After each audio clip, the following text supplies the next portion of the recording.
May bibilin po kasi akong motor. So pwede ko po bang ipa-verify dito kung may alarm siya?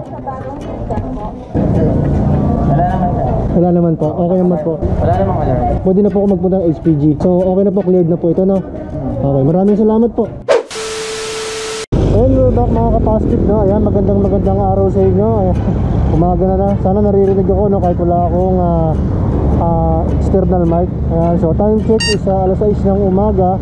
Ayan, so ngayong araw papunta ako ngayon sa HPG Imus. Ayan, i-share ko sa inyo kung paano kumuha ng HPG clearance ng motorsiklo, no? Ito yung SYM jet ko. So yun kasi yung isa sa kailangan para ma-change ownership siya, no? Bukod sa emission, insurance, inspection, ayan, tapos yung HPG clearance. Ayan, so let's go, let's do this. So habang papunta ako sa HPG office, i-share ko na agad sa inyo yung mga dala kong requirements, no? Ito kasi yung mga ibibigay sa front desk mamaya for checking. Number 1, 2 kopya ng Xerox ORCR. Number 2, Xerox copy ng valid ID ni first owner with 3 sign yun mga kapastib, no? May 3 pirma ni first owner. Number 3 naman, Xerox copy ng deed of sale with notaryo.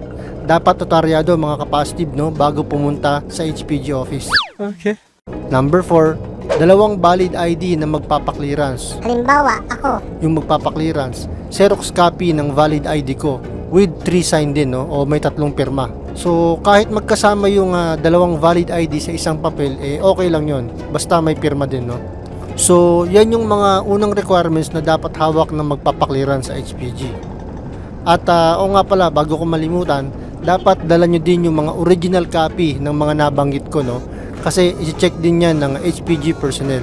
So mamaya, pag nag-open na yung office, proceed na tayo sa step 1 mga kapastig. 15 minutes later. Sir, good morning po. Anong oras po bukas sa clearance? 8. Wala pa na. Wala tao dyan. Medyo napaga ako mga kapastig, no? Akala ko kasi mahaba yung pila o may numbering pa, gaya last year. Good thing naman ngayon, no? First in first out na sila. Yay! Ang office hours nila mga kapastive is 8 AM to 5 PM. Dito yan sa may HPG Imus Cavite, no? Madali naman siyang ma-search online. Type nyo lang HPG Imus at yun, dito na kayo tuturo. At yun nga pala, no, mga kapastive, habol ko lang, meron silang cut off sa macro etching. 2 hours later. Tsaka yung mga original na ano po, mga deed of sale.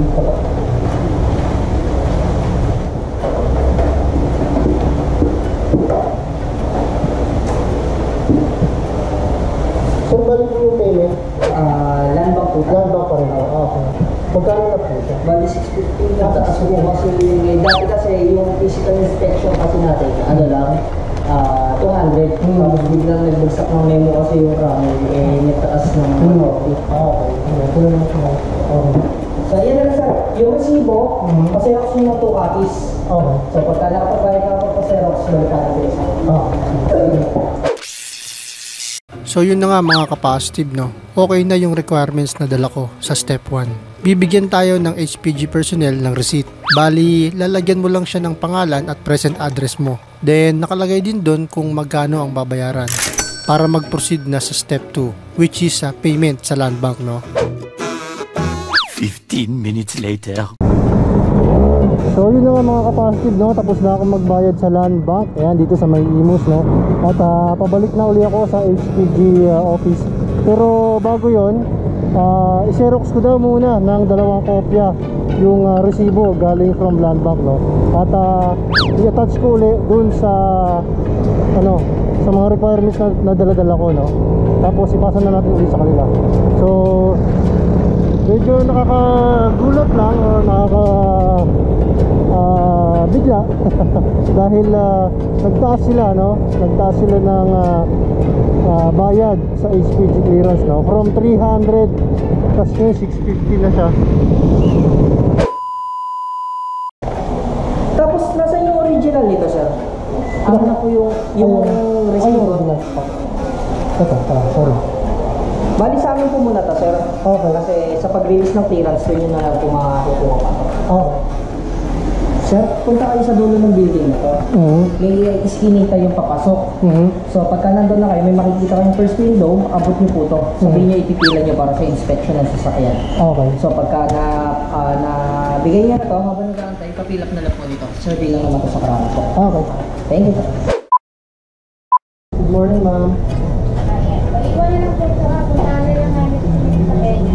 Okay. Ako na may technical. Okay. So yun na nga mga kapastid, no, naipasa na natin yung requirements ng HPG at nagbigyan tayo ng pangalawang papel and pipilapan siya. Pag nakita nyo to, lahat ng may check is pipilapan nyo, no? So ang ilalagay mo lang dito is laman ng CR. So yun na nga mga kapastid, no, natapos na yung step 1 to 4.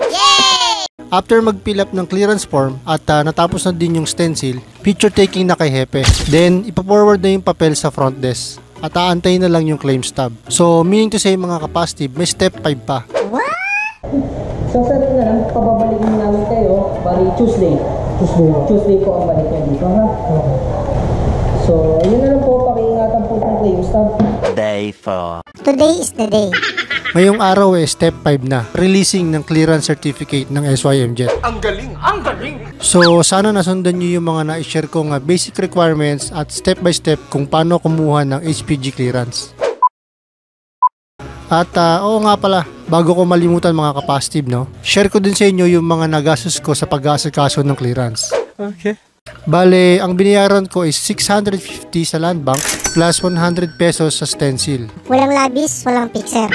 And isa pa mga kapastib, no, once na-release na yung clearance certificate from HPG, valid lang po siya ng 7 working days. What?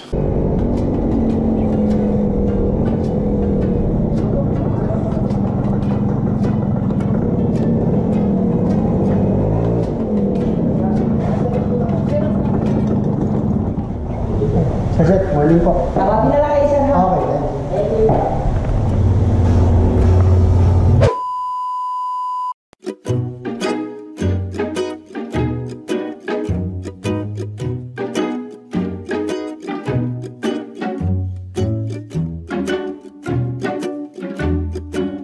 A few inches later. Sir. Sir, pag-double check na lang po muna ako. Okay. Punta may explain lang po natin. 7 valid days pa rin po. Opo. Okay na po siya. Okay na po. Ay ba yun, sir? Peter? Ay, Peter. Wait lang. Baka ito yun. So, yun po, sir, yung clearance, may validity na 7 working days po. Yun na lang yung nalagay. Thank you, sir. Okay po yun. Sir, kayo, pa-double check po na yung sir pa. So, till next video, please don't forget to subscribe. Kahit walang bell button, God bless, stay safe. peace out.